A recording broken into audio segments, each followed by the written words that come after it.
Regardez ces images, parmi les plus impressionnantes de ces derniers jours, c'est ce bombardement en Russie sur un dépôt pétrolier. Alors on est dans la région d'Engels. Est-ce que quelqu'un a calculé la distance Engels Kiev? C'est la base. 1100 km de Kiev et environ 730 km du front. 1100 km. Donc ces images-là. Vous n'oserez pas me contredire, Xavier. Non, je suis d'accord. Vous n'osez jamais contredire. Moi peut-être, mais pas Émilie. Franchement, là, vous n'oseriez pas. Regardez la distance. L'exploit ukrainien de haute frappé très en profondeur et sur des capacités énergétiques très importantes pour les Russes. Là. Et surtout sur une base qui a été juste à côté, il y a une base aérienne très importante de laquelle décollent les Tupolev 95, des bombardiers stratégiques qui bombardent régulièrement l'Ukraine. Donc, ayant été bombardés plusieurs fois, ils avaient fortement renforcé la défense aérienne dans la zone. On voit à quel point elle est efficace une fois de plus. La défense aérienne russe est une passoire et c'est la surprise de cette guerre, ça continue d'être le cas aujourd'hui. Mais a priori, c'était aussi le carburant qui a été utilisé pour alimenter les avions qui font du bombardement tous les jours sur le territoire ukrainien. On verra si ça les gêne réellement, mais c'est vrai qu'on a une baisse réelle depuis quasiment maintenant le mois de novembre. On a 2 fois moins de bombes planantes qui tombent sur l'Ukraine et on commence à avoir moins de missiles de croisière qui tombent également. Donc ce serait peut-être ça va y contribuer. L'approvisionnement en termes de comment dire, l'essence, le pétrole qui sert tellement, qui est si important dans les chaînes, dans les convois, est-ce que ça commence à être affecté de manière profonde? Alors, il y a une partie de l'essence qui était destinée aux civils qui est réorientée. C'est pour ça que vous aviez il y a quelque temps des grandes files d'attente pour acheter du pétrole pour les citoyens russes. Après, il y a le côté économique, évidemment, ça coûte énormément d'argent à la Russie et ça impacte leur capacité à en exporter. Mais oui, militairement, évidemment, quand vous avez un effondrement de votre flux logistique, ça va contribuer à l'effondrement militaire. Oui, et je voulais vous dire que l'armée ukrainienne avait revendiqué cette attaque, c'était aujourd'hui même. Le dépôt pétrolier à Engels, dans l'oblast de Saratov, a été attaqué. À proximité de la cible, de nombreuses explosions ont été enregistrées. Un incendie de grande ampleur s'est déclaré. Et puis, cet état-major ukrainien ajoute, la destruction du dépôt pétrolier pose de sérieux problèmes logistiques à l'aviation stratégique des occupants russes, c'est ce que vous nous disiez, Xavier Titelman, et réduit considérablement leur capacité à frapper les villes ukrainiennes pacifiques et les objets civils. Ça y est, on voit un peu le résultat en Ukraine. Mais c'est pas oui, on voit le résultat en Ukraine. C'est pas la première fois que les Ukrainiens frappent la base d'Engels. La première fois, je crois que c'était fin 2022, si je me trompe pas, donc très très tôt. Et oui, c'est très important pour les Ukrainiens, de montrer qu'ils peuvent continuer à mettre la pression partout où ils veulent en Russie.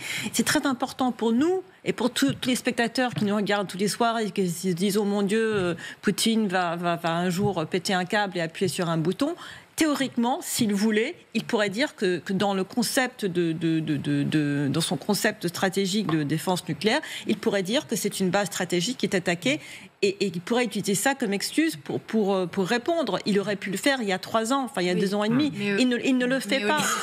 On l'a bien vu, il ne l'a pas fait, c'est vrai. Oui, et cette frappe est très habile, effectivement, pour vous rejoindre, parce que justement, ce ne sont pas les avions, les bombardiers stratégiques qui sont ciblés, parce que là, ça pourrait être effectivement interprété. Il a frappé la base d'Engels. Oui, tout à fait, mais c'était avant la montée. Ils ont frappé la base d'Engels. C'était avant effectivement les signalements russes qui avaient été faits justement après et en conséquence. Et du coup, là, ils ont pris soin justement de ne pas cibler les avions, mais de cibler le carburant. Ce qui est beaucoup plus habile, parce que c'est très difficile de dire ensuite pour Poutine, de dire. Si même vous tapez les dépôts, ça met en danger la dissuasion nucléaire russe. Ça, c'est pas crédible et personne n'acceptera. Prêtez bien attention à ce qu'on va entendre maintenant. C'est un moment très intéressant parce que c'est la première fois peut-être que de cette façon-là, c'est une famille, visiblement, c'est un enregistrement dans une famille à Engels. Et la famille russe, qui découvre que la guerre, c'est une guerre pour de vrai et que l'Ukraine est agressée, mais qu'il y a des contre-coups sur le territoire de l'agresseur. Et il faut bien prêter, alors il y a quelques gros mots, là, vous nous pardonnerez, mais la famille voit la guerre se rapprocher d'elle à 1100 km. C'est un peu hypocrite, c'est vous qui avez insisté pour qu'on laisse les gros mots. Non, c'est pas vrai. Non, c'est pas vrai. Oui, vous avez le charrier. Je traduirai, comme vous me demandez toujours de faire avec les gros mots. Exactement. Voilà, mais là, on les a déjà traduits. Et d'ailleurs, je crois que c'est le père ou la mère de famille qui s'excuse à la fin. Écoutez. Papa, j'ai peur. Tout va bien. Ça bourdonne, ils ne l'ont pas touché. Ils vont le faire.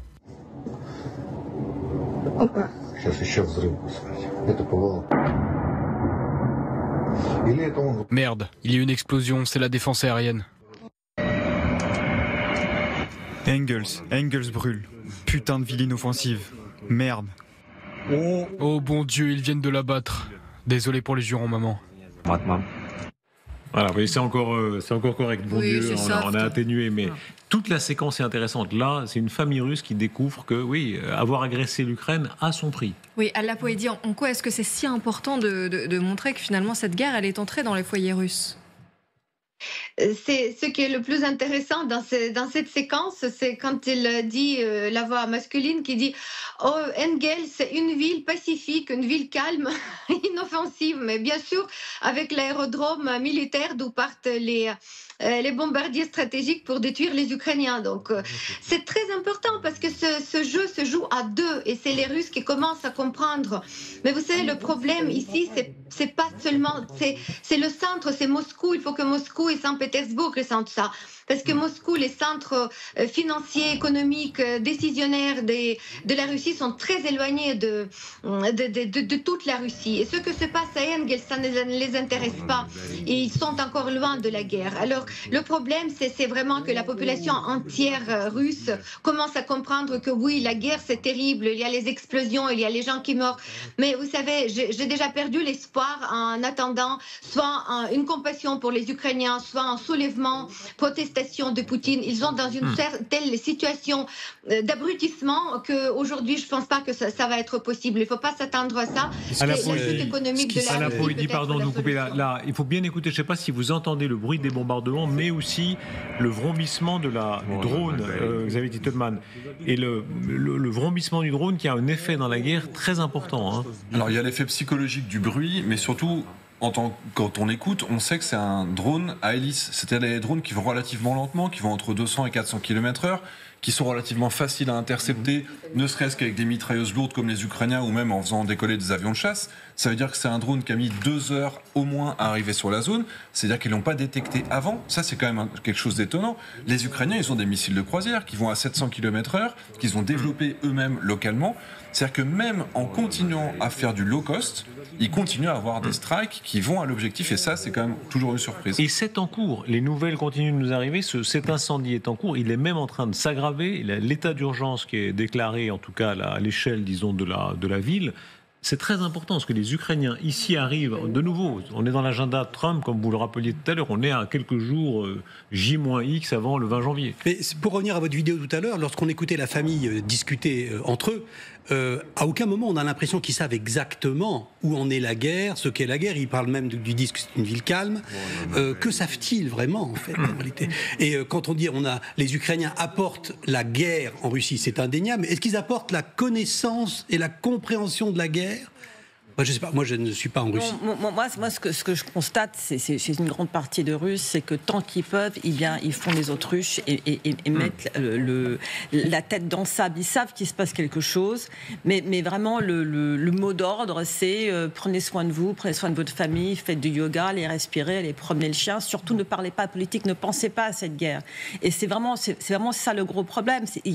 Je ne sens pas, d'après ce que mes amis russes avec qui je parle, d'après ce que j'arrive à lire sur les médias, il n'y a pas une espèce d'énorme soutien pour cette guerre. Ils ne sont pas tous complètement fous à vouloir aller tuer tous les Ukrainiens et récupérer ces terres.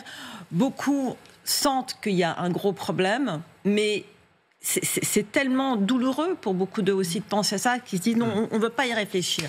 Après, il y a ceux qui disent de toute façon c'est la faute des Occidentaux, etc. Mais je veux dire, une grande majorité continue à essayer de faire semblant que cette guerre n'existe pas et ferme les yeux. Ce qu'ils ne peuvent pas négliger, c'est la réalité de l'économie russe. Regardez cette courbe. Il faudrait avoir le cours du rouble pour comprendre la guerre d'Ukraine en permanence. Le rouble se porte très mal. C'est le reflet de l'économie russe et cette courbe est fascinante parce qu'elle est sur 5 ans. Moins 37% sur 5 ans. Parce qu'une monnaie qui perd 37% sur 5 ans, c'est considérable. Et on peut lire très exactement la chute, évidemment, tout à fait, le gouffre après l'intervention de février 2022. Après, ça s'est repris.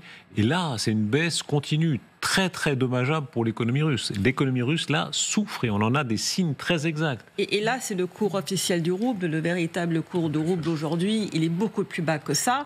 Et le cours officiel est maintenu grâce aux politiques de la directrice de la Banque centrale, Elvira Nabolina, que beaucoup voient potentiellement sauter cette année parce que... la pression augmente, oui. Oui, sauter ou tomber malheureusement d'une fenêtre. Je pense, moi je la vois pas trop comme candidate pour tomber d'une fenêtre, plutôt pour un licenciement ou une démission, parce que elle résiste aux pressions de faire augmenter les taux d'intérêt, mais elle ne va pas pouvoir résister longtemps sans que l'effondrement de l'économie soit total. Et apparemment, le rouble baisse aussi par rapport au yuan chinois. Alors que la relation commerciale Chine-Russie structure en ce moment l'économie russe, ça veut dire que ça se déséquilibre à nouveau. Est-ce que ça peut faire partie du grand jeu géopolitique dont on parlait tout à l'heure? Rappelez-vous comment Reagan a réussi à semer l'Union soviétique économiquement. Est-ce que de la même façon, l'Amérique de 2025, qui pète le feu en matière économique, vraiment l'économie américaine se porte très bien, elle a des chances de semer encore plus l'économie russe qui est déjà ici bas? C'est déjà fait, je veux dire. C'est déjà fait. L'économie russe par rapport à l'économie américaine, c'est rien. Bien sûr. Rien du tout. Mais avec des conséquences politiques pour Vladimir Poutine. Oui, forcément. Alors en revanche, ce qui est intéressant, c'est de voir, on s'est beaucoup moqué des sanctions économiques au début, en disant ça sert strictement à rien. Et on commence à voir que sur le long terme, sur le moyen terme et le long terme, ça commence vraiment à porter ses fruits. Et c'est vrai que ça va poser vraiment des problèmes au président Poutine, parce que comme on a dit, comment sensibiliser la population, comment on peut... Bon, ça, c'est déjà quelque chose. S'il commence à faire la queue pour avoir à la pompe à essence, s'il commence à avoir des problèmes, donc économiquement, s'il commence à avoir vraiment des difficultés pour la population russe de base, là, oui, ça va être un problème. Bon, maintenant, il ne faut pas oublier qu'on est dans une dictature, donc, même si le peuple meurt de faim, c'est pas grave. Il faut souligner ça, ce que vous dites, très important, les sanctions toujours finissent quand même par avoir des effets. On voit avec l'Iran, par exemple, ça a duré très longtemps, mais la dictature iranienne a beaucoup de peine à faire voler simplement ses avions, parce que c'est difficile d'avoir des pièces de rechange, etc., à la flotte. Tout dépendra de la Chine. Il y a deux choses. Il y a que instantanément, depuis le début de la guerre, la Russie a beaucoup de difficultés à être capable de produire autant d'armes. Si les Russes avaient toujours la possibilité d'acheter des moteurs de drones en Europe comme par le passé, ce ne serait pas 2000 drones par mois qu'ils recevraient sur la tête, les pauvres Ukrainiens. Ce serait encore beaucoup plus, évidemment. Donc, militairement, oui, ils ne sont pas au niveau zéro, mais ils sont bien en dessous de ce qu'ils auraient été capables de faire si la France avait continué à fournir des optiques pour les avions et pour les drones et pour les chars russes, parce que nous, on les fournissait. Mais économiquement, oui, il faut plusieurs années, et oui, ils souffrent aujourd'hui.